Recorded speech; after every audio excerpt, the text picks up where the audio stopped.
up a tweet yesterday, and I thought about it before I did, believe it or not. I do think before I did, believe it or not. I do think before I tweet. Some people probably don't think so. But I did consider this one, and I thought, well, it doesn't matter. I'm going to put it out there and just see where it lands. And what I said was, and this is true from my heart, with each passing day, I am becoming more and more convinced that these global lockdowns are not for our protection.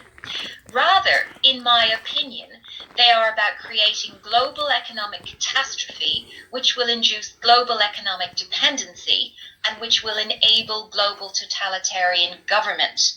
So, I got a lot of response actually, a lot of retweets, more than I would get on a normal sort of banal tweet I put out, and a lot of people are coming to the same conclusions, Rowan, because as much as in the beginning I would have been the ones that I was all in favour of the lockdown because I thought that's the right thing to do to contain this virus, for the good of the general population. But the longer this has gone on with the draconian measures that are in place, and if you look at the US, you will see that what is happening to civil liberties and to constitutional rights within states across the US is nothing short of horrifying.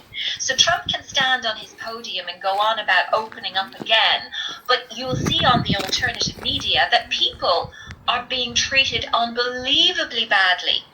They're being arrested, they're being harassed, they're being harangued. And I know this isn't just the US. I looked at Dana Ashley's short video that she put out, and she was showing what was going on in the townships in South Africa. What's going on in the Middle East is unbelievably draconian. I was just speaking to someone who's in Kuwait this morning, and they were telling me that although the cases of coronavirus are well contained in Kuwait, the government is now considering a 24-hour curfew, i.e. no one can go out the door. So to me, there's a complete disconnect now between the policies and the draconian responses and the sort of the erosion of our civil liberties and our ability to transact and to move around on the one hand, and dealing with this virus on the other. I think the two are now sort of ripping apart, and I think a lot of people are questioning just what is going on.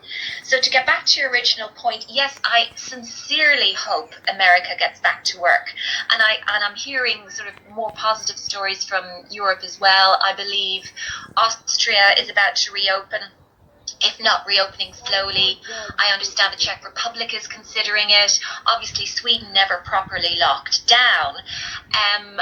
And China, and I heard, wait till you hear this, I heard that as soon as China opened up, Hermes, the sort of luxury brand goods, Hermes store in one of the Chinese cities was jammed, absolutely jammed. So in terms of the moneyed, the few that are really, really moneyed, there is a wall of money and there is pent-up demand, and it will be spent as soon as people are let out of their cages. I had to laugh when I heard that because, Bloomberg did say, a guy on Bloomberg did say, it's not about left versus right, it's not about, LGBT versus straight, it's not about Republicans versus Democrats, all of that.